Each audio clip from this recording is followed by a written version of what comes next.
Okay, so welcome today for our Bhagavad Gita session, and we'll be reading from where we had left. That is second chapter, text number 10. So, in the second chapter, we discussed that one of the most important verses, Karpanya dosho upad sabhava prachamritam dharma samudha cheta yashrayasya nishitam bhogitan nishishyaste sadhi mam tam prapannam. Arjuna has given his arguments of why he should not fight in the war in the first chapter. He has his own attachments for his family members. He's thinking social, economic, uh, economic consequences of a war, where he sees the family will be destroyed, the women and children will be taken care properly, and we are already seeing a war that is happening on this planet right now, and almost half a million to 1 million people are displaced. They are moving out of that place and they are leaving their homes behind. And in many cases, the husbands are remaining there to fight, and the wife and the children they have gone to other places. So it is very likely that the war will continue, and the husbands, some of them will definitely will be killed. Then who will take care of the wife and the children, right? So Arjuna was thinking from all this perspective, and therefore he said, I don't know whether I should fight or not. At one point, he knew that he had to fight because it is his duty, and injustice was done to him, his brothers, and they have to avenge because all the negotiations failed. Even the negotiations for a minimum of 5 villages also failed. So then they had no option left, and this fight was taking place. So So last time I was telling when exactly Bhagavad Gita was spoken, right? So Bhagavad Gita was spoken on the day of Mokshada Ekadashi, that comes as a Ekadashi in the month of December. So on that day, Sanjaya spoke to Dhritarashtra. That's how the Bhagavad Gita has come to us. So it is that day. That was Ekadashi day. But the Bhagavad Gita was spoken 10 days before that. Because on the 10th day, Sanjaya came back to Hastinapur. So 10 days before that, the Bhagavad Gita was spoken. And Sanjaya heard that, and he came and he repeated that to Dhritarashtra. And that is what is noted down in Mahabharata. So here we are, that Arjuna knew that he has to do his duty, but he was confused. So he said, I'm confused of my duty and lost all composure because of miserly weakness. There is some weakness in my heart. I'm not able to decide. Should I do this? Should I do that? So he looked at Krishna for help, and he told him, I'll become your disciple. No more friendship. It is even strong relationship of a teacher and a son.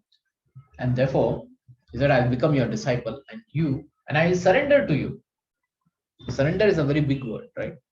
The police, when he says surrender, you raise your hand up. So Arjuna was saying the same thing, that I will surrender to you and I'll become your disciple. You tell me what I should do in this situation. Okay, so we read this. This one.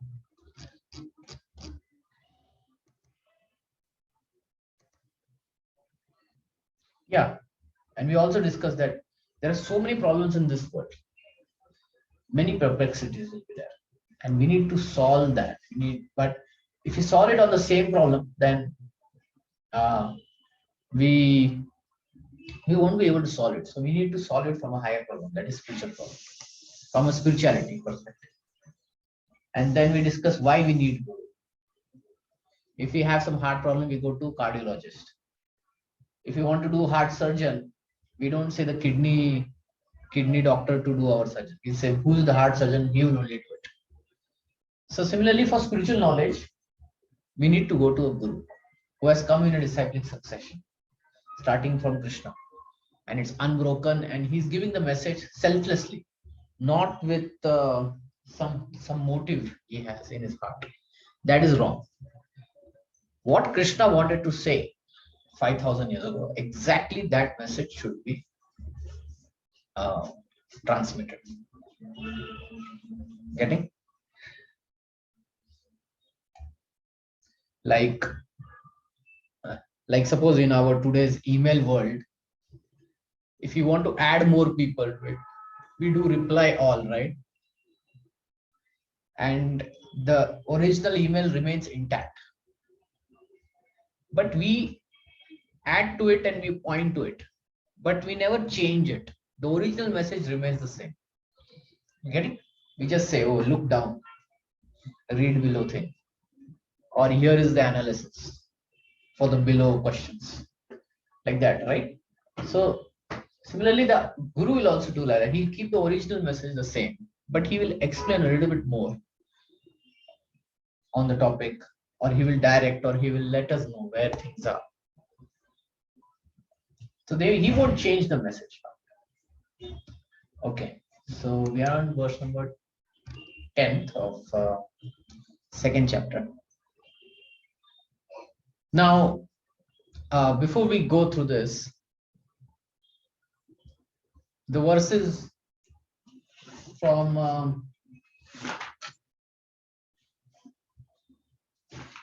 the verses from 10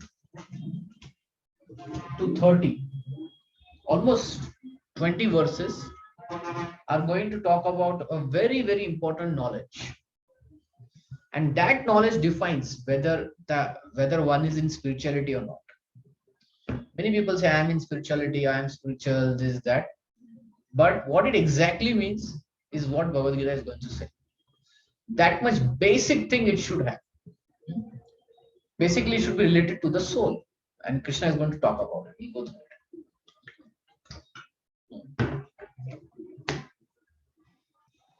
Tamuvacha Rishikesha Praharsanan eva Bharata Senayorubayor Madhe Vishidantam idam vachaha.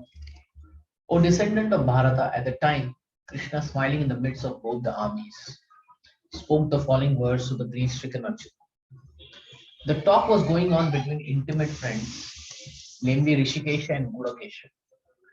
So who is Rishikesha? Krishna. And who is Gudakesha here? Arjuna. Gudakesha means one who has conquered sleep. So Arjuna, he had power to even control the sleep. Such powerful he was. We find it so difficult to control the sleep, right? If you feel sleepy, we will just fall. We'll just fall asleep. Sleep.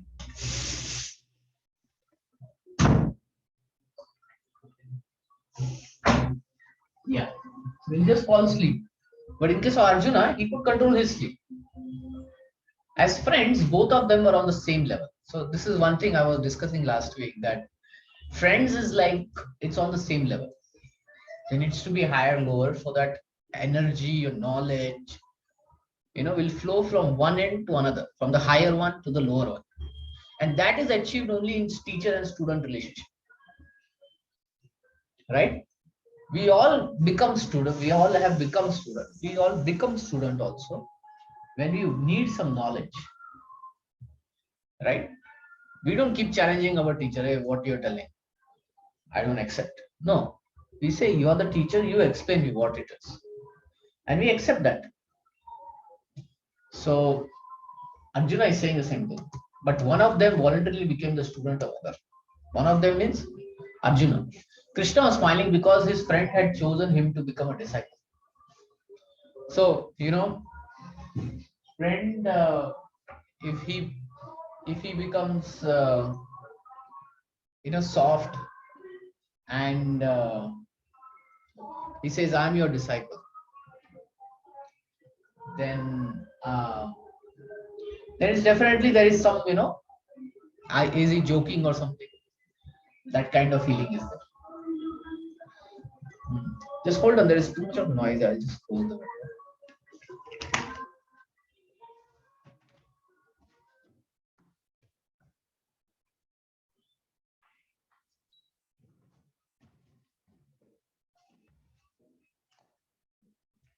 Yeah, now it's better. So, yeah, because Arjuna said, "I'll become your disciple," and Krishna was saying, "Oh, you were always my friend. Now you become my disciple." That is that is a little bit laughable. So he was smiling. As Lord of all, he's always in the superior position as the master of everything. Yet the Lord agrees to be friend, Lord, son, or lover for a devotee who wants him in such a role. So the supreme Lord Krishna, he he can become a friend, he can become a son or a lover for his devotee, the way the devotee wants. In simple words, is it's like we as a man, he becomes a husband to his wife, a brother to his cousin or brother or sister, right? A son to his parents. So one person can have multiple kind of relationship designation, right? And it is all right now in our case, it is all blood relationship. That's fine. But in case of Krishna, it is not just blood relationship. It is out of love. So out of love, if somebody devotes to Krishna, it becomes a devotee. So devotee means one who devotes to Krishna. When he accepts him as master, he at once assumed the role and talked with disciple like a master, with gravity as it is required. So, teacher should speak with gravity. Gravity means what? Gravity is some certain kind of sincereness, seriousness. If you find a teacher who's not serious, will you like him? No, right? You want a teacher who is having this gravity quality, seriousness. It appears that the talk between the master and disciple are openly exchanged in the presence of both armies, so that all were benefited. So everyone was hearing in one sense. So the talks of Bhagavad Gita are not for any particular person, society, or human community, but they're for all. And friends or enemies are equally entitled to hear them. So Bhagavad Gita is for everyone. It is not a sectarian book. It is for everyone. If it had been sectarian, then Krishna wouldn't have said in front of everyone. But he told it to everybody.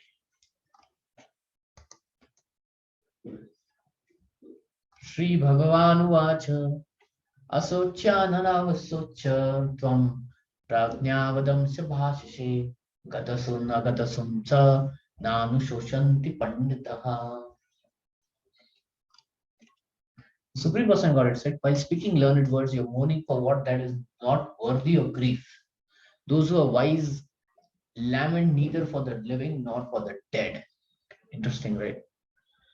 Those who are wise, they don't lament, they don't cry over, even for the living nor for the dead.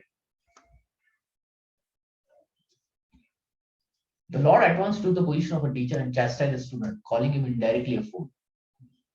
The Lord said, you are talking like a learned man, but you do not know what is one who is learned, one who knows what the body and what the soul is, does not lament for any stage of body, neither in the living nor in the dead condition. As explained in later chapters, it will be clear that knowledge means to know matter and spirit and the controller of both. So real knowledge means what? Real knowledge means we should know of this world also, the matter around us, and we should know who is controlling also, and what relationship what relationship we have with both of them, the material nature and uh, the supreme law.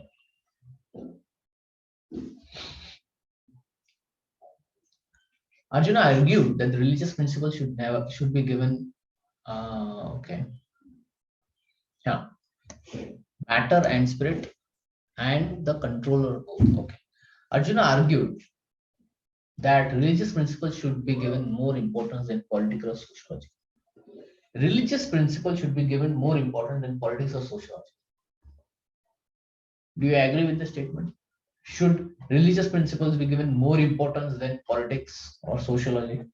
Any comment? Uh, I don't know, bro. Actually, I'm not quite sure about any of this. See, religious means, let's say, to be peaceful, take care. Yeah. For the principle, I understand that religious Hmm. principle and political principles. Hmm. Yeah, I mean, in one sense, I believe that the religious principle should be given higher priority than political principles. But but in general, I mean, what I think is like both should go parallel. I mean, political principles should also be given equal priority. That is what I thought. Yeah. Okay. So there are various principles. There are various principles: religious principles, political principles, sociological principles, and spiritual principles also. Which one to give more priority depends on the context. What is the present need? What is really happening? And depending on that, we can apply politics or sociology or religious or spiritual. Let's say if a crime is happening, you have to apply the sociological principle. There you cannot apply a religious principle. Okay, let be peaceful, let's not fight with him. No, you have to apply the sociological political situation out there. You have to catch the thief and put him in jail. At that point, you are not going to say religious principles. Indian Army has a very nice quote. Let me see if I can search it quickly.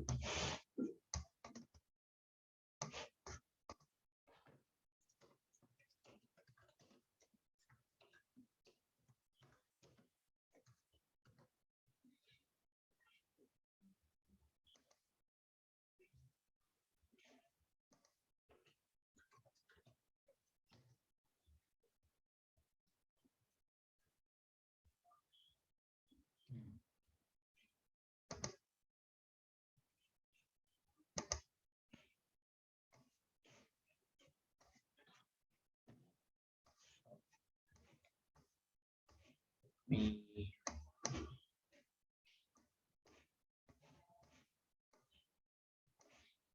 Let me take a snapshot of it. It's very interesting.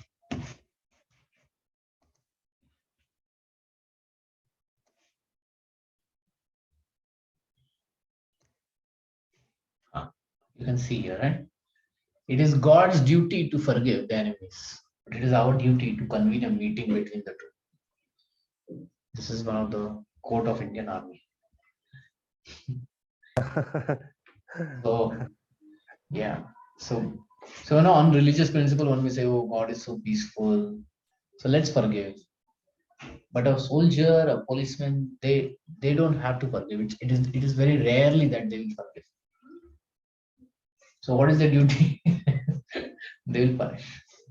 So depending on context, which principle goes higher, which principle goes lower, it depends.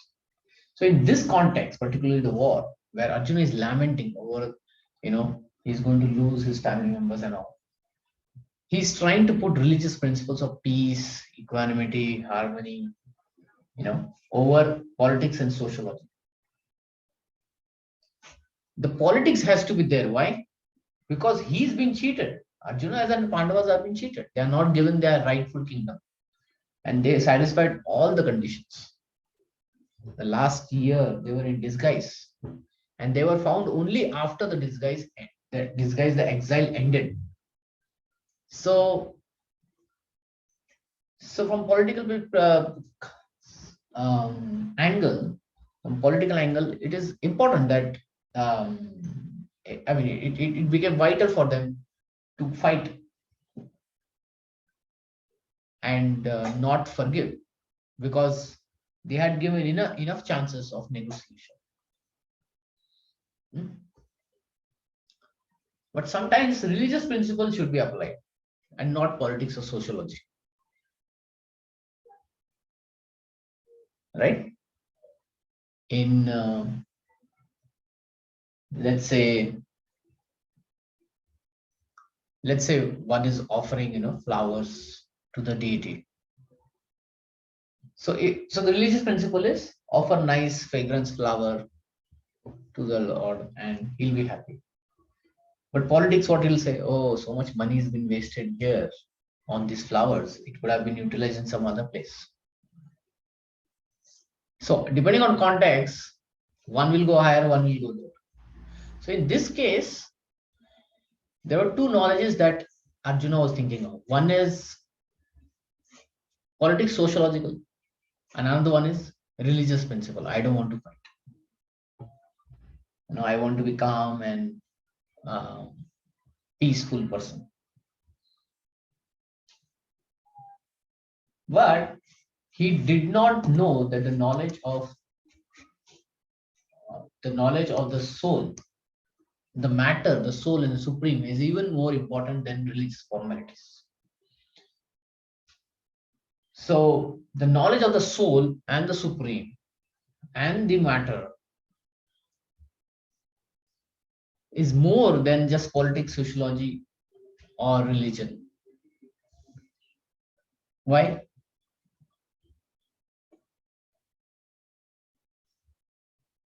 Because that is our real identity. On this planet, we come, we stay for some time, from birth to old age, and then we just leave. So who leaves? What happens at death? These are very important questions. Um, and we will get through it, but let's do this. As he did not happen to be a very learned man, he was consequently lamenting on himself, which was unworthy of lamentation. The body is born and is destined to be vanquished today or tomorrow. Therefore, the body is not as important as the soul. One who knows this actually is learned, and for him there is no cause of lamentation, regardless of the condition of the material body. So spiritual knowledge is higher than political and sociological knowledge.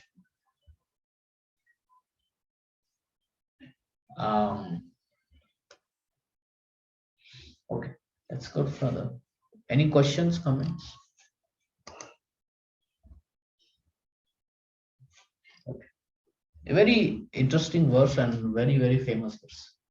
Nattvameham natvam evaham jatunasam natvam neme janadipa na chaiva na bhavishyamaha sarve vayam atah param.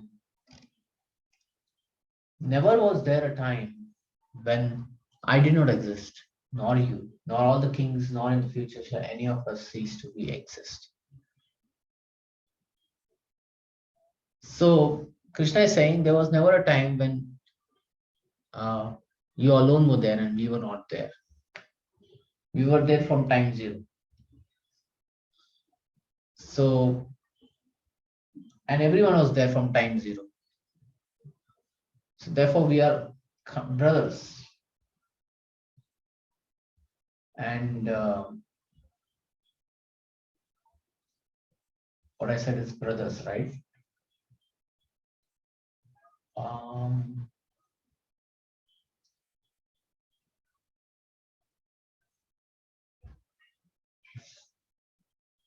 Yeah. So I did not exist. Never was there a time when I did not exist. Means we are always existing. Even after death, we exist. And before birth, we exist. At various places in various bodies. That is the only detail. In the Vedas, in the Katha Upanishad, as well as in the Shvetashwara Upanishad, it is said that the Supreme Personality of Godhead is the maintainer of innumerable living entities in terms of the different situation according to individual work and reaction of work. That Supreme Personality of Godhead is also, but by his plenary portions, alive in the heart of every living being. Only saintly persons who can see this within or without. The same Spirit, Supreme Lord can actually attain to perfect and eternal peace. So a lot of things are said here. Um,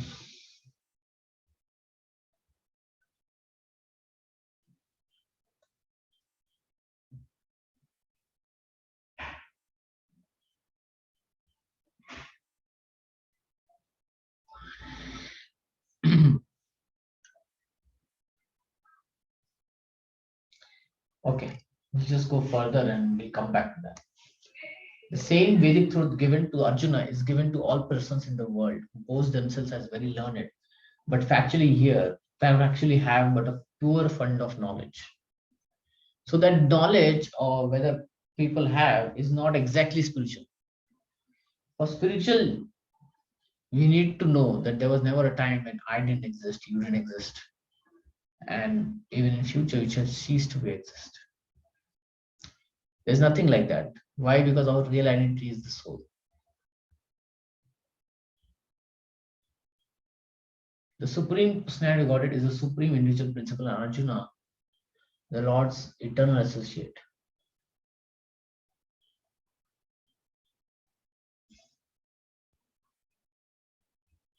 All the kings assembled there are individual eternal persons. It is not that they did not exist as individuals in the past, but and it is not that they will return. They will not remain eternal persons.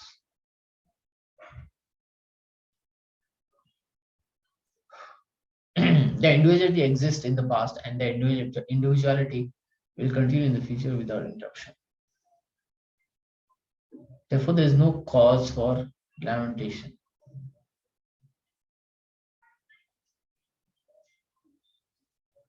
Okay. The Mayavadi theory that after liberation, the individual soul separated by the covering of Maya or illusion will merge into the impersonal Brahman and lose its individual existence is not supported herein by Sri Krishna. The supreme authority,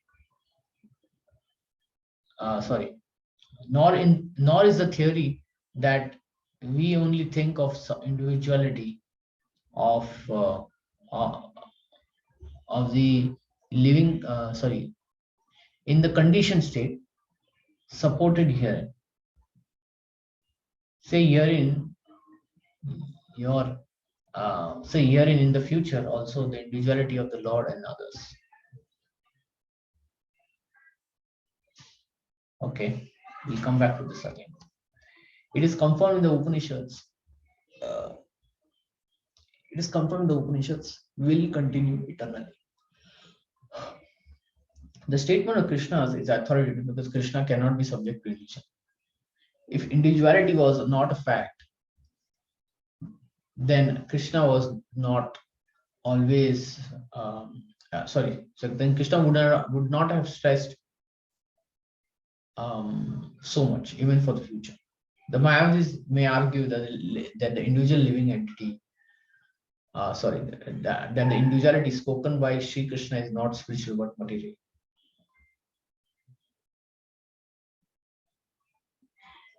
Even accepting the argument that the individuality is material, then how can one distinguish the Krishna's individuality? Krishna confirms his individuality in the past and confirms his individuality in the future also. He has confirmed his individuality in many ways, and the impersonal Brahman has been declared to be subordinate to him. Krishna has maintained spiritual individuality all along, as he is accepted Murti, or accepted as an ordinary conditioned soul in the Murti form.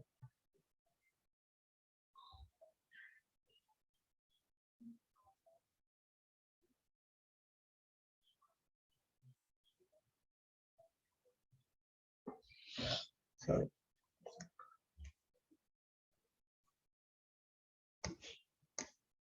in the individual consciousness, then his Bhagavad Gita has no value as authoritative scripture.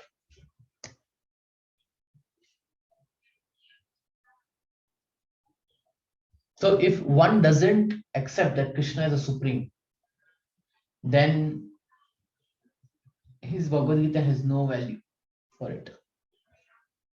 He's basically missing the biggest point in the section. Like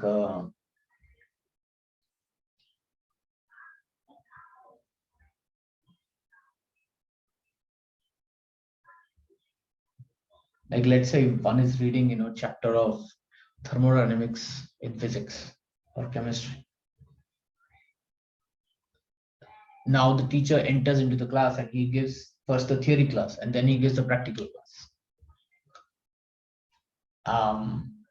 But then if somebody questions and he says, no, this is not right, 1 + 1 should be 3, not 2, and he argues, he continues arguing, then for his knowledge has no meaning to it. A common man with all the 4 defects of human fragility is unable to teach with what is accepted, with that which is worthy hearing.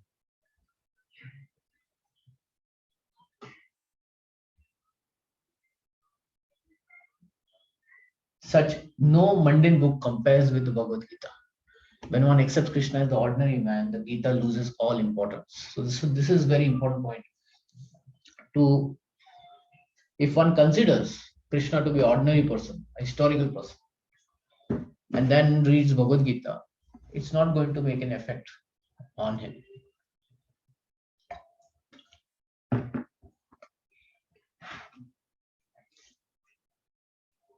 But for us, it is very important. The Mayavadi argues that the plurality mentioned in this verse is conventional and it refers to the body. But previous to such verse is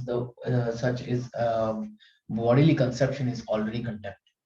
After condemning the body conception of living entity, how was it possible for Krishna to place a conventional proposition and in the body again? Therefore, the individuality is maintained on spiritual grounds and thus confirmed by great acharyas like Sri Ramanujacharya and others.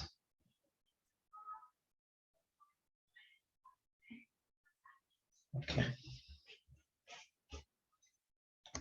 It is clearly mentioned in many places in Gita that this spiritual individuality is understood by those who are devotees of the Lord. Those who are envious of Krishna as a supreme personality of Godhead have no bona fide access to the great literature.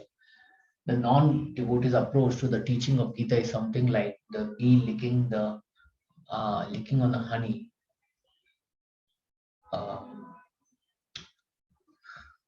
Licking on the bottle of honey. So one has to actually eat inside the bottle, right?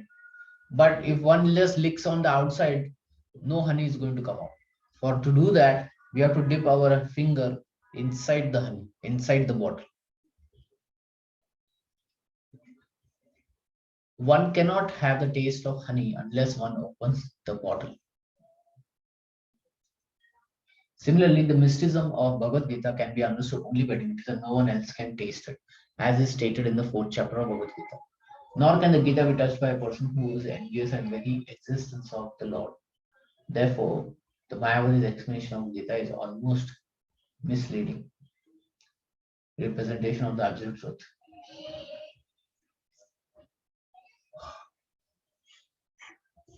Lord Chaitanya forbidden us to read the commentaries, commentations made by Mayavadis, and warns that one who takes such an understanding of the Mayavad philosophy loses all power to understand.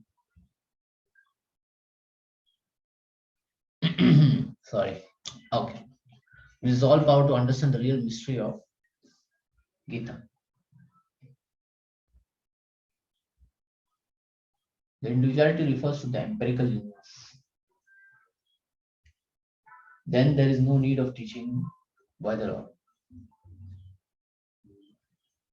The plurality of individual soul and the Lord is an eternal fact and is confirmed by Vedas as above mentioned. So a lot of technicalities is there in this purport. Few things we'll discuss.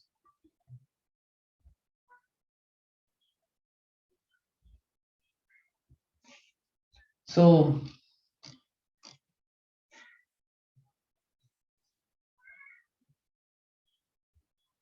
okay. So the gist of this text is that we never die. Okay. Death is something that's temporary, and birth is also temporary. We live in a different form in our next life.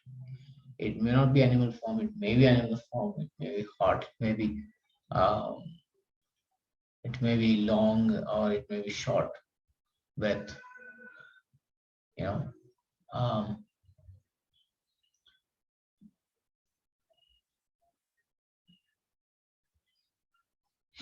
okay.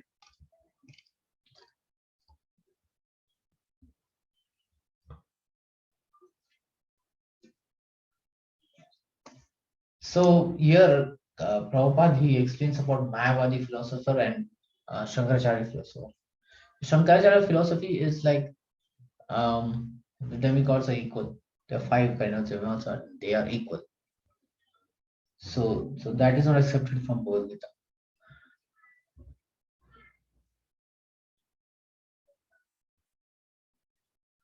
Um,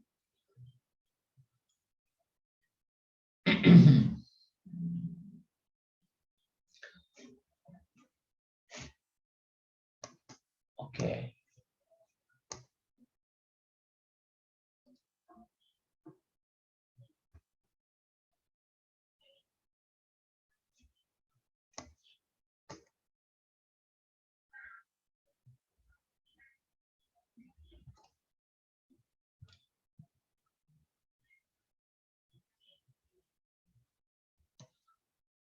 Okay.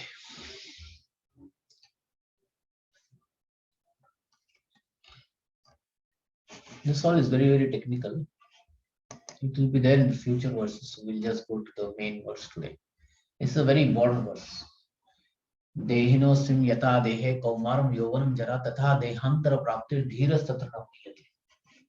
What does it mean is from boyhood to old age, our body keeps changing, but something that is there within our heart doesn't change. That is the spiritual essence, and that is called as the Atma or the soul. That will not change.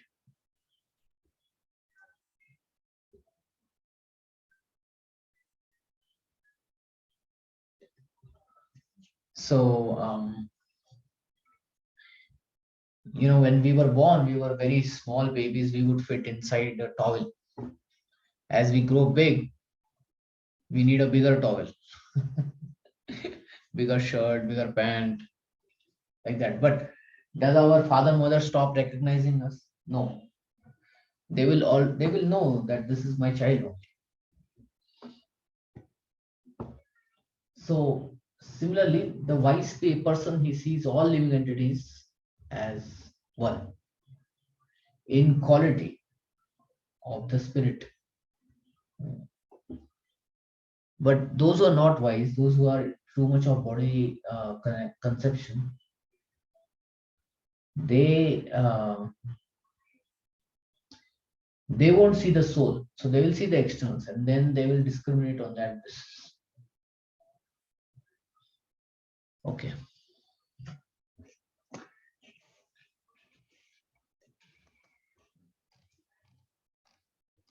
Let's try to finish this one. So as the embodied soul continuously passes in this body from boyhood to youth to old age, the soul similarly passes into another body at the time of death. A sober person is not bewildered by such a change. Since every living entity is an individual soul, each is changing his body. Sorry, not hanging, but changing his body every moment. Our body changes every moment, right? Manifesting sometimes as a child, sometimes as a youth, sometimes as an old man. Yet the same spirit soul is there and does not undergo any change. This individual soul finally changes the body at the time of death and transmigrates to another body. And since it's sure to have another body in the next birth.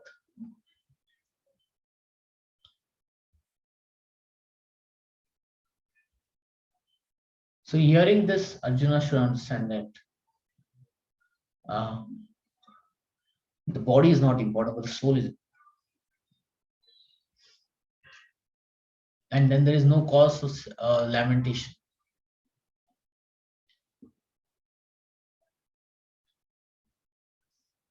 Okay.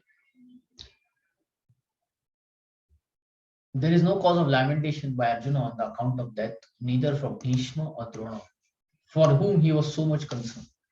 Rather, he should rejoice for the changing bodies from old to new ones,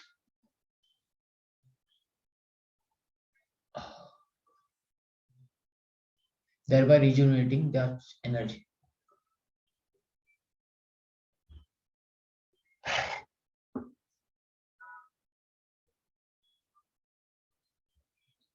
Such changes of the bodily accounts for varieties of enjoyment or suffering according to one's work in life. O Bhishma. So Bhishma and Drona, being noble souls, are surely going to have spiritual bodies in the next life or in the next.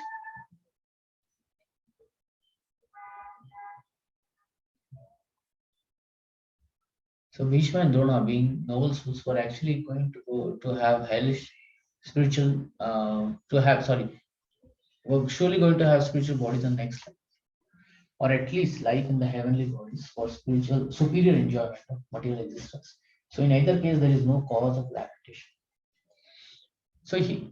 Arjuna was crying, right? Oh, I will lose my grandfather, my teacher. But in reality, the essence within the body remains the same.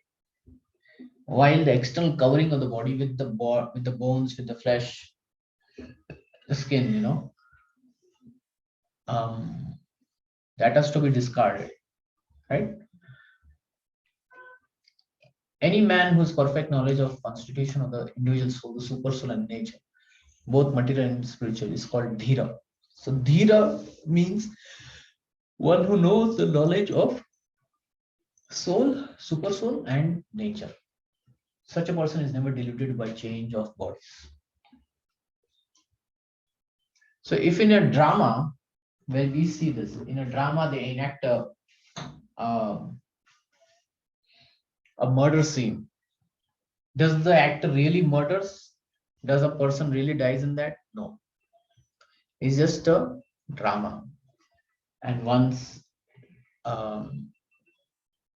it just moves from one show to another to another to another. But a Dhira, he knows that the super soul, he knows the individual soul, the nature, and he acts accordingly. And therefore, he is not worried because he knows that this body has taken birth and one day it will perish back. So then there is no point in having lamentation over others people's death, over our own situation. But that doesn't mean that we become hard-hearted. Okay. This means that we are fixed in knowledge, and the knowledge is giving us a renunciation power within us. And because of that,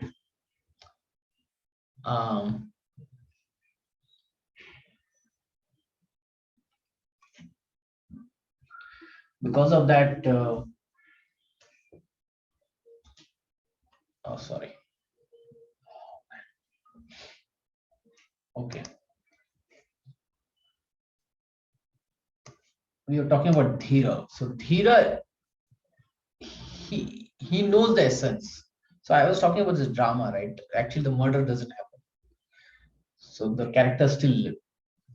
So we as the original characters, we still live, whatever happens externally. Okay.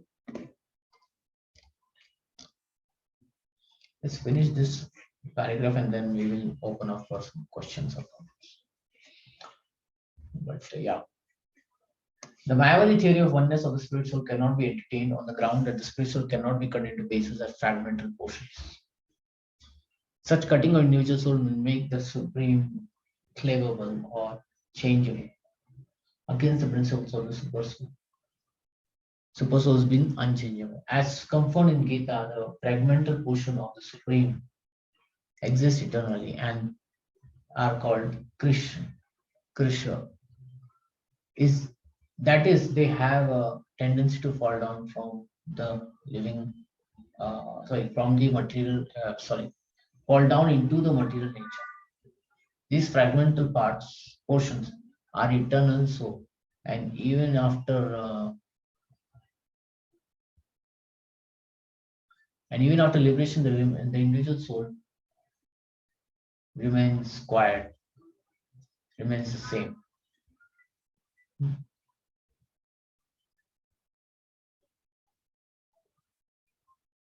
The theory of reflection can be applied to the super soul.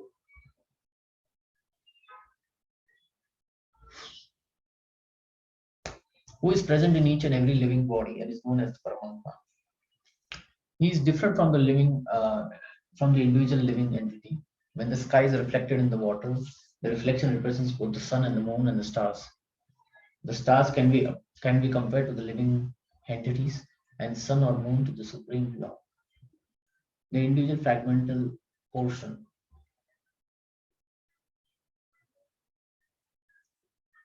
is represented by Arjuna, and the super soul is the personality body. Sri Krishna, they are not on the same level, as it will be apparent at the beginning of the fourth chapter.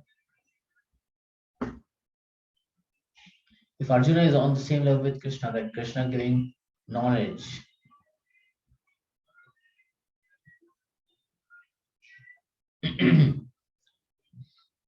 If Arjuna is on the same level of Krishna and Krishna is not superior to Arjuna, then the relationship of instructor and instructed becomes meaningless. So the teacher should be highly qualified to teach the student. Otherwise, it is just meaningless. If both of them are deluded by the illusory energy, then there is no chance of one being the instructor or the other being the instructor.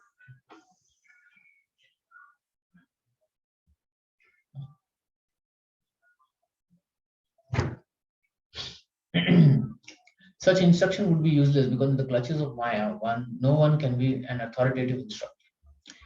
Under the circumstances, it is admitted that Lord Krishna is the supreme Lord, superior in position to the living entity, Arjuna, who is forgetful soul, deluded by Maya. So it's very philosophical. Few things I will discuss here. So some of the arguments that Arjuna gave, individuality is lost.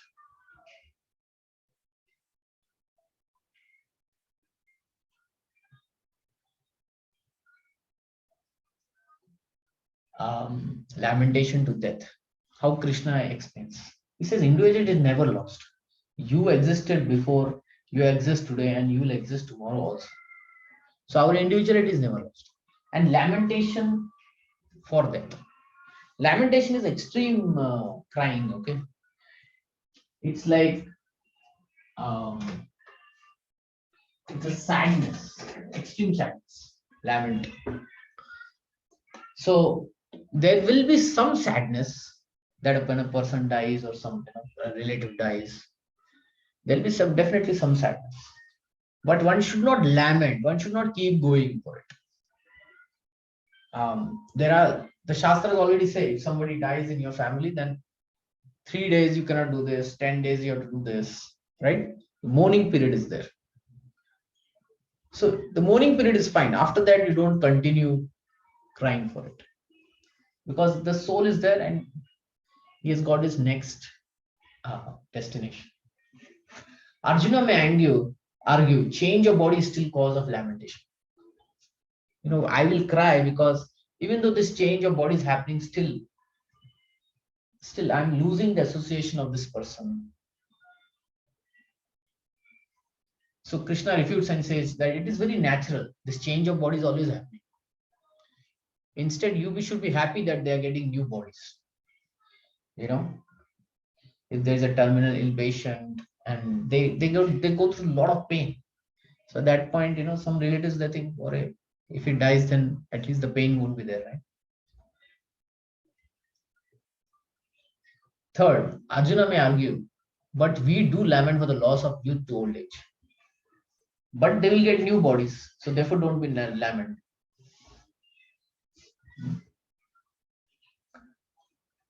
So, okay. So before that, we'll talk for a few minutes on the soul. So we read this verse, right? That the body is changing from boyhood to middle age and old age, and then it will die, and then the soul will pass through this human journey. So who we really are, that is the question. Our body is consisting of water, some chemicals and all. So are we that kind of person, 60-pound person? No, right?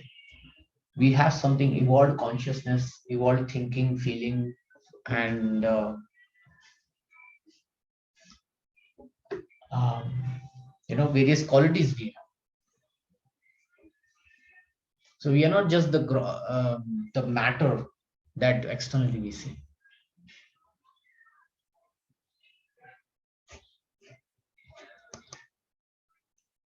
So material viewpoint is what it will see each and every living being differently, but spiritual viewpoint will see that, oh, the same living being, or one living being is inside the body of, say, calf, human, animal, another animal, deer, or uh, elephant here. So our body is like a cage, right? If you look at our bone structure, it's like a cage. Indeed, it is also called as cage. Why? Because it holds all our bodily parts. So just taking care of the body, right, is like taking care of the cage and forgetting the animal or the parrot that is there inside. So therefore, there is a deficiency of happiness to the soul. And that makes people sad, because the reality is that we are like the parrot that is there shown in the picture inside this body, and somebody is not giving us food only, so then we will die. He's coming, he's only cleaning the cage. What is the point there, right? The food should also be given to the uh, parrot.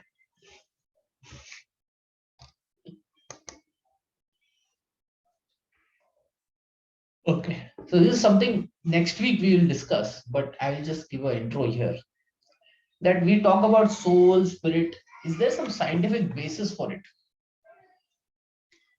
So one thing is of the common sense. Common sense is like he passed away. He passed away means the body is still lying there. Then who went away?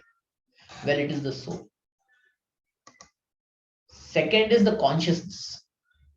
Consciousness is meaning the awareness, the thinking, the feeling. This comes from the soul.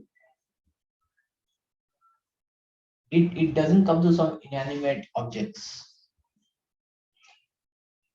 Okay.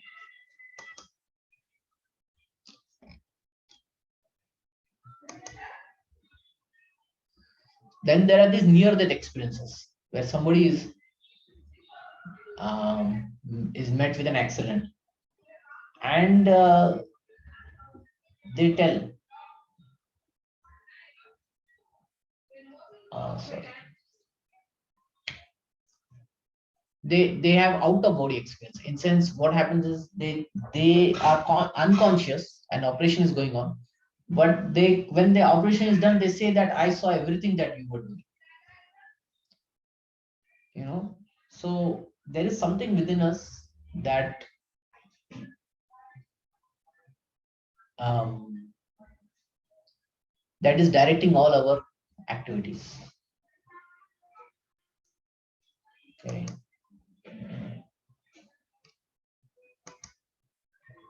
Near death experiences and out of body experiences, yes.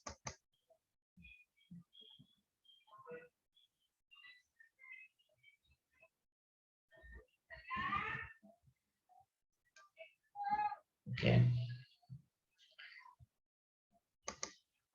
Near death experiences, out of body experiences, and then reincarnation. Reincarnation meaning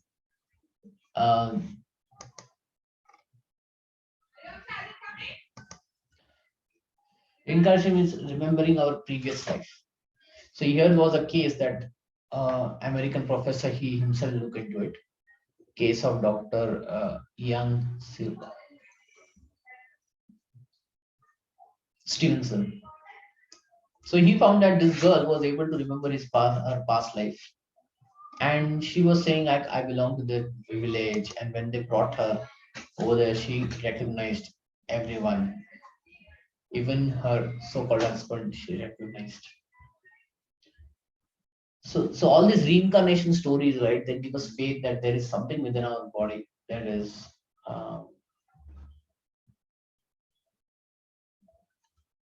Okay.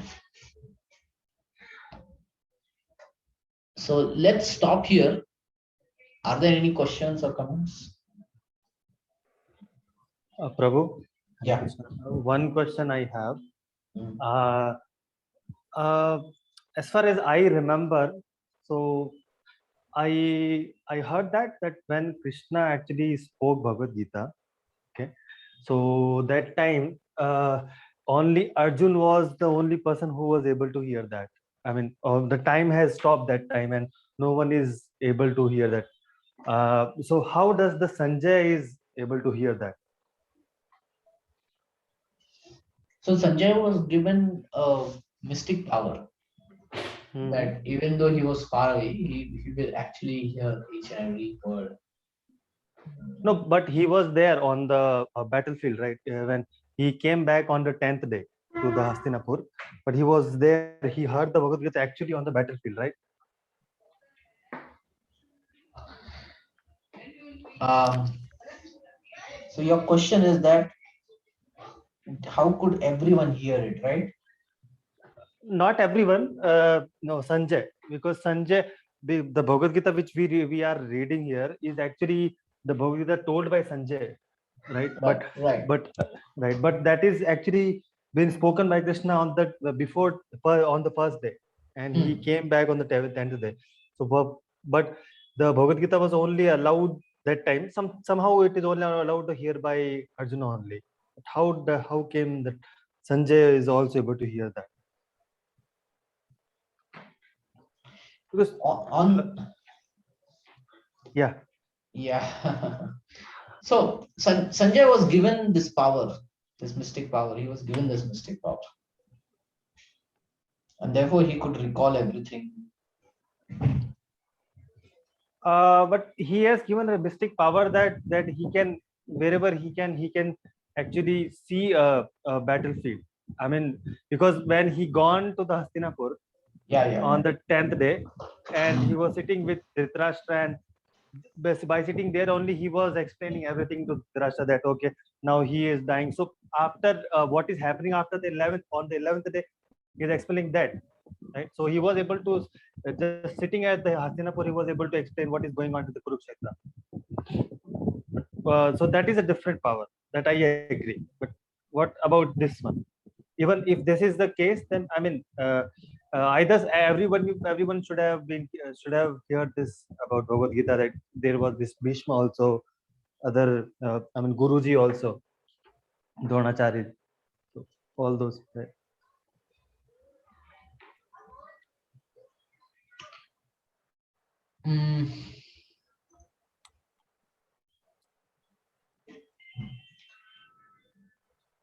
See, Sanjay was given special mercy also. It was not just ability to see. He was able to see in the past, in the present, and the future, whatever is required in for that Mahabharat war. That's how he was blessed by Vyasadeva. So he was able to look into the past of whom? I mean, past of himself. No, in general past. I mean, okay, universe past. You mean? I mean, what has happened before 10 days? He can see all those. Yeah. So we may think, oh, how come this is happening, right? Like in today's scenario, it's difficult to understand how come Sanjay was able to do that? But then we are already doing it, right? Like the whole our school call is working through wires, and on the screen, color designs are coming up, right? Hmm. Okay. So, um, yeah, I mean, look at our today's technology, no? Hmm. Through wires, we are sending all this video and all that. So Hmm. he had, he had the same ability to see present and then to see the past also for that particular war. What happened from 10 days, like that, Hmm. and also uh, see the war was happening on a very big place, Kurukshetra, very big place, Hmm. and and crores of people were there. So if he wanted to know what is happening in certain corner of the war, he was able to demand that and get it from the watchkeepers. Okay. So actually I got confused here that because in the last class you said that heard that Sanjay heard the Bhagavad Gita. Okay. So whatever Krishna said, he has said the same thing. So now I mean a little bit conflict here, like does he actually heard himself, or he has just gone through the past and then whatever has been happening, he's just explaining that. See, some acharyas explain like the time had stopped when um, when Krishna spoke to Arjuna, Hmm. and some acharyas say that he spoke and everybody heard it. So Okay.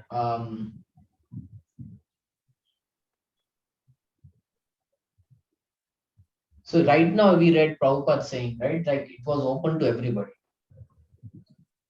So some acharyas say some time had stopped and he was able to tell that, and not everyone heard, but because they were present, um, they had got the benefit. While some acharyas say he spoke and everyone heard that way. Yeah, so it is very mystical in one sense. I don't have a particular logical answer for this. Yeah, that is okay. I mean, if we have an I just asked because if there is in some spiritual reference for this, yeah, that is the only I have to ask. Yeah, I mean, some acharyas they explain differently. But the point is that this mystical power was awarded to Sanjaya. Hmm.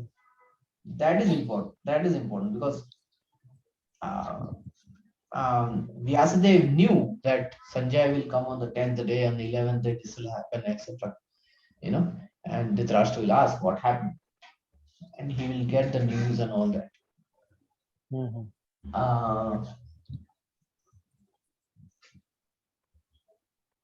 so he Okay. gave him this special power where he could record and live telecast at the same time. It was like that.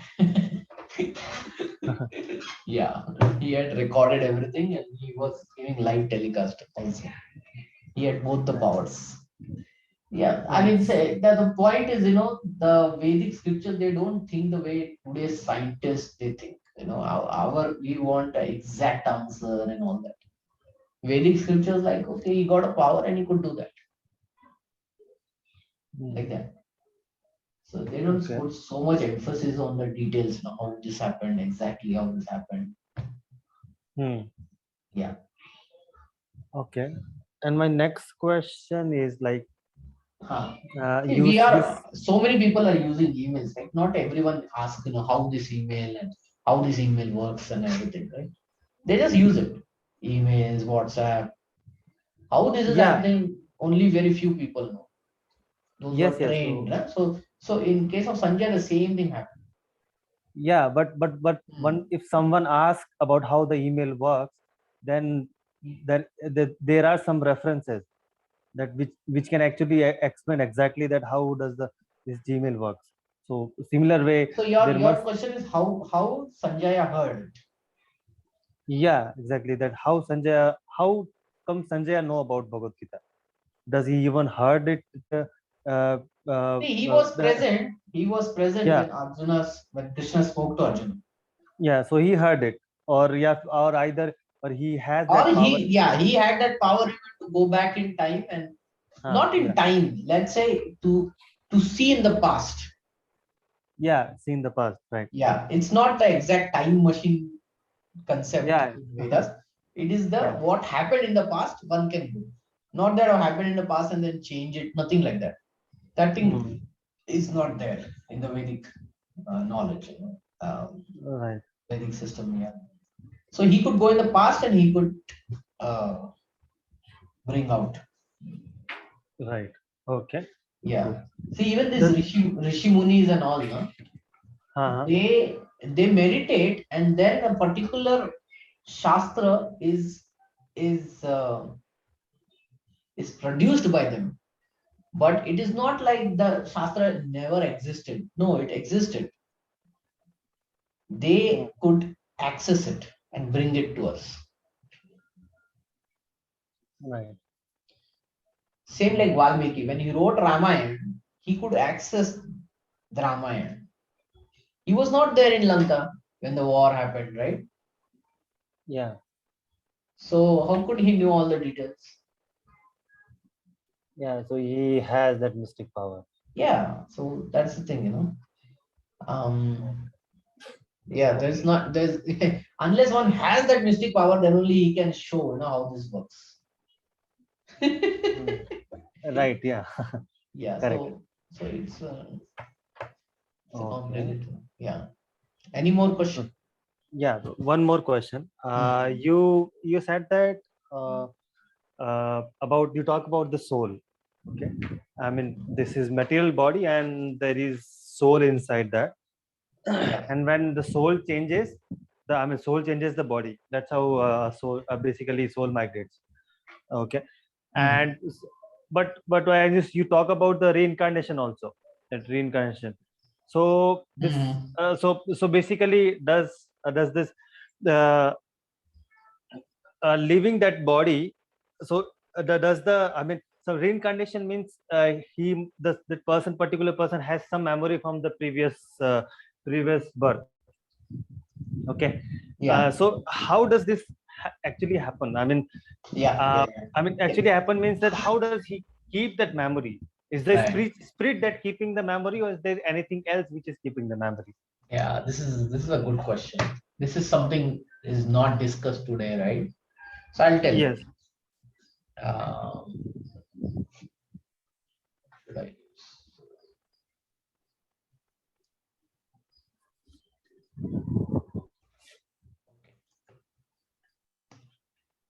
So this is the soul.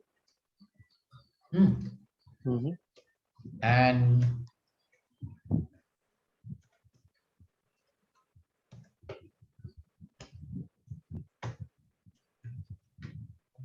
it's covered with subtle, subtle body. Subtle body. Yeah, I'll tell what is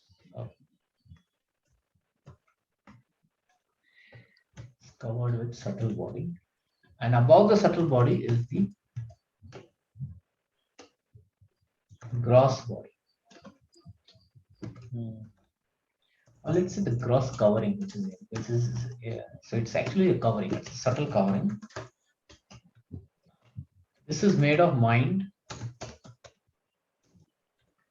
intelligence, and ego. My, Yeah, and this one is the senses,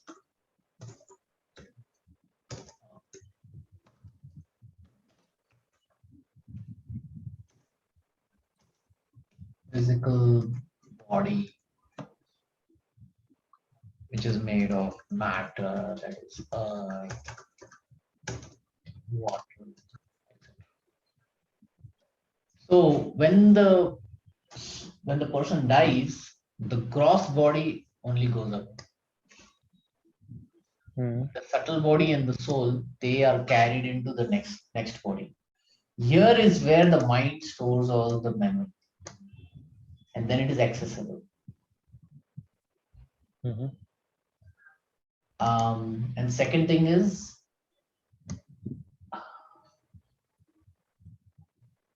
so that memory is stored in the mind. Okay, and not everyone is going to remember it. Only very few of them remember it. The reincarnation cases, right? Only few of them remember very strongly. Otherwise, we remember very small things, but very strongly only in few cases. So here is your answer. Where is the memory stored? Here, mind. Right. And the mind, and when they get the new body, the subtle body already has this mind in it, and it has the previous memories and all that. But it sounds very weird, like a body which is made of mind, intelligence, and ego. I mean, when we say something that it is made of, so it is made of with something. It is a physical element.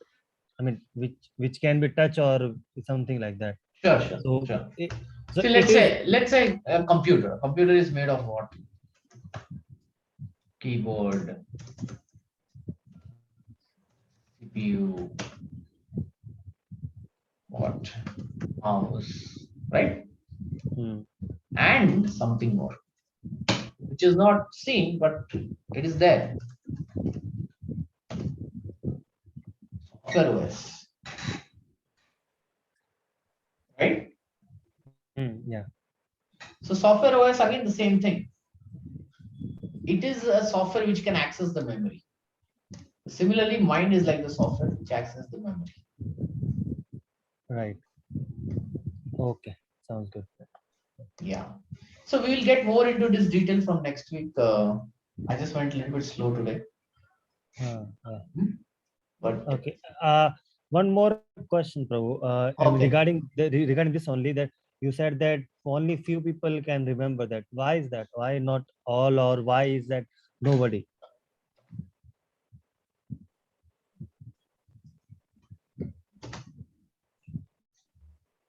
One answer is the Supreme Lord gives the mercy to make them remember. So that once they remember, they know what happened with them, and then they can change the outlook. The second reason is, if somebody is remembering the past life, it is not an easy remembrance. It is not a very happy remembrance. Yeah, it is a very stressful mental stress remembrance. So in this cases, there is some issue. Some reaction is happening. That reaction needs this past life to be remembered.